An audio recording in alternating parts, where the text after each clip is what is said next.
How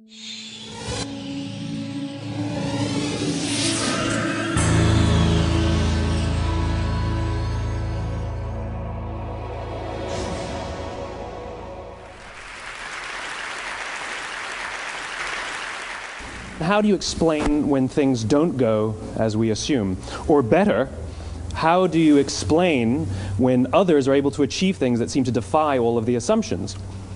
For example, why is Apple so innovative? Year after year after year after year, they're more innovative than all their competition. And yet, they're just a computer company. They're just like everyone else. They have the same access to the same talent, the same agencies, the same consultants, the same media. Then why is it that they seem to have something different? Why is it that Martin Luther King led the civil rights movement? He wasn't the only man who suffered in a pre-civil rights America, and he certainly wasn't the only great orator of the day. Why him? And why is it that the Wright brothers were able to figure out controlled powered manned flight when there were certainly other teams who were better qualified, better funded, and they didn't achieve powered manned flight, and the Wright brothers beat them to it?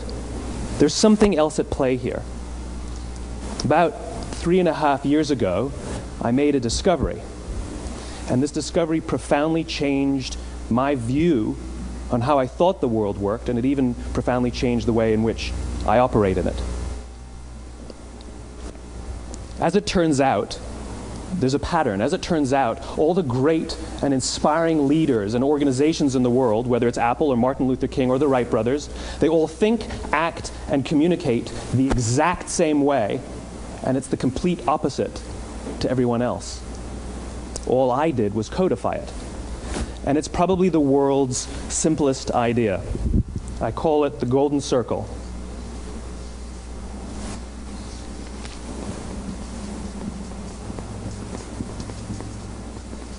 Why, how, what? This little idea explains why some organizations and some leaders are able to inspire where others aren't. Let me define the terms really quickly. Every single person, every single organization on the planet knows what they do, 100%. Some know how they do it, whether you call it your differentiating value proposition or your proprietary process or your USP. But very, very few people or organizations know why they do what they do. And by why, I don't mean to make a profit. That's a result. It's always a result. By why, I mean what's your purpose? What's your cause? What's your belief? Why does your organization exist? Why do you get out of bed in the morning? And why should anyone care? Well, as a result, the way we think, the way we act, the way we communicate is from the outside in. It's obvious. We go from the clearest thing to the fuzziest thing. But the inspired leaders and the inspired organizations, regardless of their size, regardless of their industry, all think, act, and communicate from the inside out. Let me give you an example. I use Apple because they're easy to understand and everybody gets it. If Apple were like everyone else, a marketing message from them might sound like this: we make great computers. They're beautifully designed, simple to use, and user-friendly. Want to buy one? Meh. And that's how most of us communicate. That's how most marketing is done, that's how most sales is done, and that's how most of us communicate interpersonally. We say what we do, we say how we're different or how we're better, and we expect some sort of behavior, a purchase, a vote, something like that. Here's our new law firm.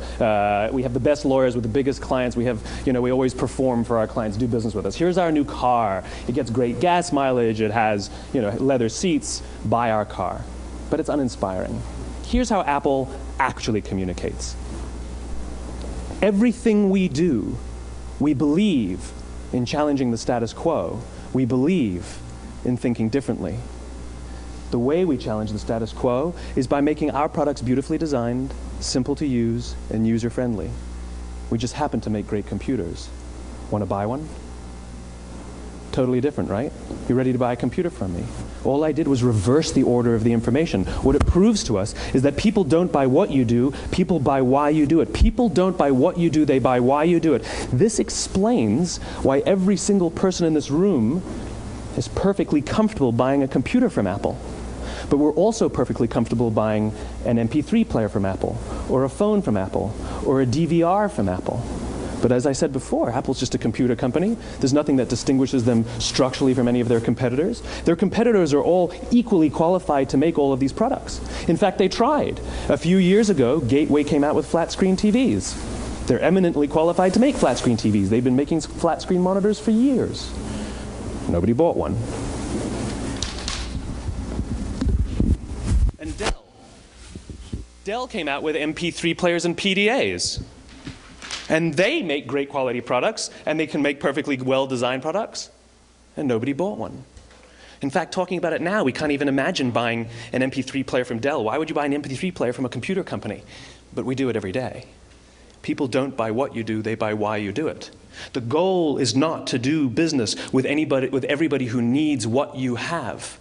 The goal is to do business with people who believe what you believe.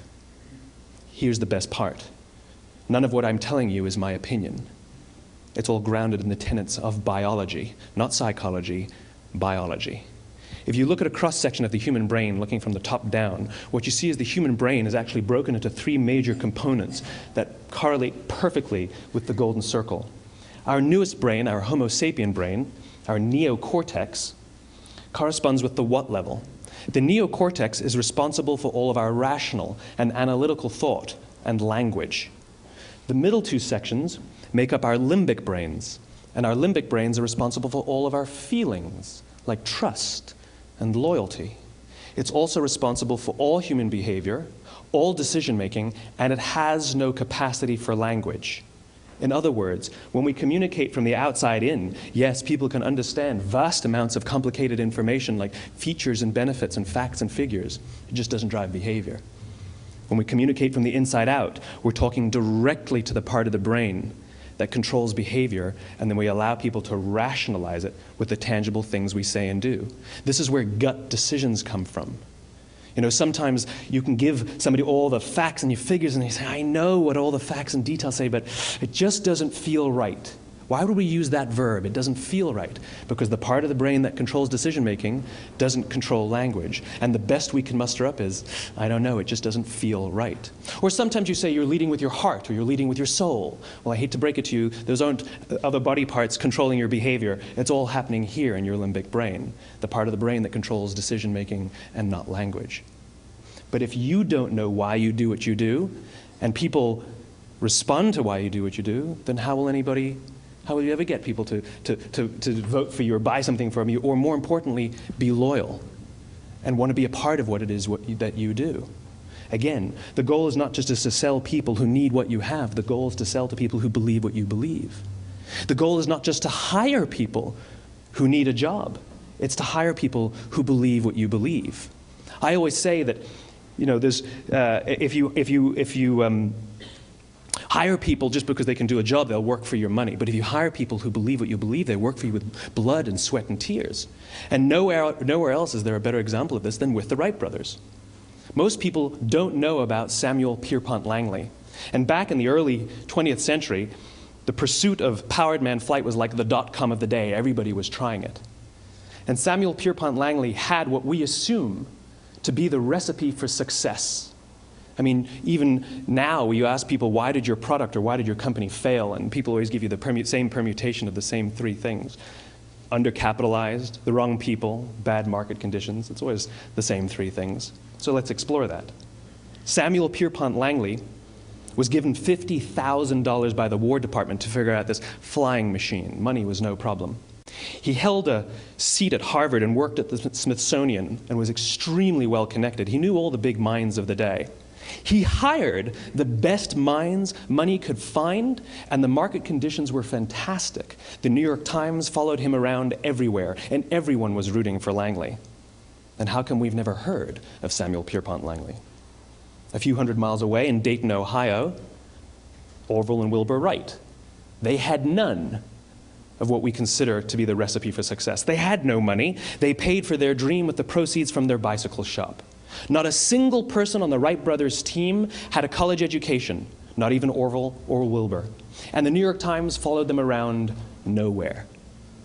The difference was Orville and Wilbur were driven by a cause, by a purpose, by a belief. They believed that if they could figure out this flying machine, it'll change the course of the world. Samuel Pierpont Langley was different. He wanted to be rich, and he wanted to be famous. He was in pursuit of the result. He was in pursuit of the riches.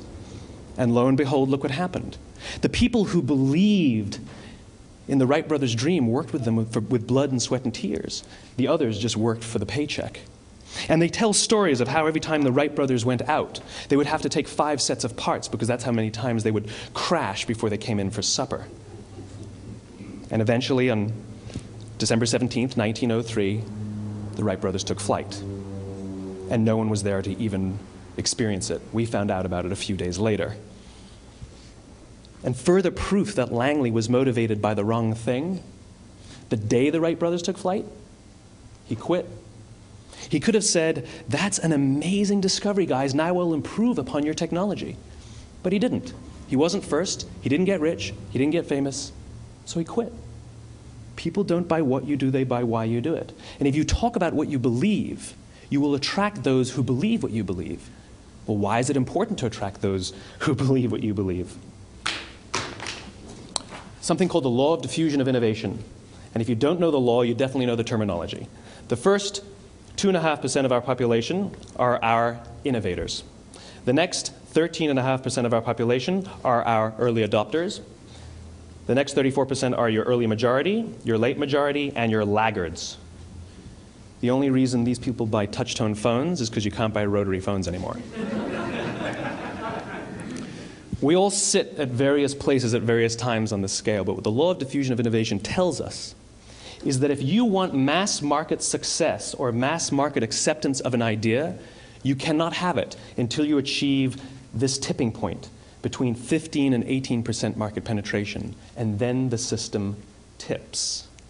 And I love asking businesses, what's your conversion on new business? And they love to tell you, oh, it's about 10%, proudly. Well, you can trip over 10% of the customers. We all have about 10% who just get it. That's how we describe them, right? That's like that gut feeling, oh, they just get it. The problem is, how do you find the ones that just get it before you're doing business with them versus the ones who don't get it? So it's this here, this little gap, that you have to close, as Geoffrey Moore calls it, crossing the chasm. Because you see, the early majority will not try something until someone else has tried it first. And these guys, the innovators and the early adopters, they're comfortable making those gut decisions. They're more comfortable making those intuitive decisions that are driven by what they believe about the world and not just what product is available. These are the people who stood online for 6 hours to buy an iPhone when they first came out, when you could have just walked into the store the next week and bought one off the shelf. These are the people who spent $40,000 on flat-screen TVs when they first came out, even though the technology was substandard. And by the way, they didn't do it because the technology was so great. They did it for themselves. It's because they wanted to be first. People don't buy what you do, they buy why you do it. And what you do simply proves what you believe. In fact, people will do the things that prove what they believe. The reason that person bought the iPhone in the first 6 hours, or stood in line for 6 hours, was because of what they believed about the world and how they wanted everybody to see them. They were first. People don't buy what you do, they buy why you do it. So let me give you a famous example, a famous failure and a famous success of the law of diffusion of innovation. First, the famous failure. It's a commercial example. As we said before a second ago, the recipe for success is money and the right people and the right marketing conditions, right? You should have success then. Look at TiVo. From the time TiVo came out about 8 or 9 years ago to this current day, they are the single highest quality product on the market. Hands down, there is no dispute. They were extremely well funded. Market conditions were fantastic. I mean, we use TiVo as a verb. I TiVo stuff on my piece of junk Time Warner DVR all the time. But TiVo is a commercial failure. They've never made money. And when they went IPO, their stock was at about $30 or $40 and then plummeted, and it's never traded above 10. In fact, I don't think it's even traded above 6, except for a couple of little spikes. Because you see, when TiVo launched their product, they told us all what they had. They said, we have a product that pauses live TV, skips commercials, rewinds live TV, and memorizes your viewing habits without you even asking. And the cynical majority said, we don't believe you, we don't need it, we don't like it, you're scaring us. What if they had said, if you're the kind of person who likes to have total control over every aspect of your life, boy, do we have a product for you. It pauses live TV, skips commercials, memorizes your viewing habits, etc., etc. People don't buy what you do, they buy why you do it, and what you do simply serves as the proof of what you believe. Now let me give you a successful example of the law of diffusion of innovation. In the summer of 1963, 250,000 people showed up on the Mall in Washington to hear Dr. King speak. They sent out no invitations, and there was no website to check the date. How do you do that? Well, Dr. King wasn't the only man in America who was a great orator. He wasn't the only man in America who suffered in a pre-civil rights America. In fact, some of his ideas were bad. But he had a gift. He didn't go around telling people what needed to change in America. He went around and told people what he believed. I believe, I believe, I believe, he told people. And people who believed what he believed took his cause and they made it their own, and they told people. And some of those people created structures to get the word out to even more people. And lo and behold, 250,000 people showed up on the right day, on the right time to hear him speak.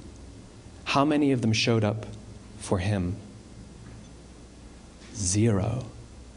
They showed up for themselves. It's what they believed about America that got them to travel on a bus for 8 hours to stand in the sun in Washington in the middle of August. It's what they believed, and it wasn't about black versus white. 25% of the audience was white. Dr. King believed that there are 2 types of laws in this world, those that are made by a higher authority and those that are made by man. And not until all the laws that are made by man are consistent with the laws that are made by the higher authority will we live in a just world. It just so happens that the civil rights movement was the perfect thing to help him bring his cause to life. We followed him not for him, but for ourselves. And by the way, he gave the I have a dream speech, not the I have a plan speech. Listen to politicians now with their comprehensive 12-point plans. They're not inspiring anybody. Because there are leaders and there are those who lead. Leaders hold a position of power or authority, but those who lead inspire us. Whether they're individuals or organizations, we follow those who lead not because we have to, but because we want to. We follow those who lead not for them, but for ourselves. And it's those who start with why that have the ability to inspire those around them or find others who inspire them. Thank you very much.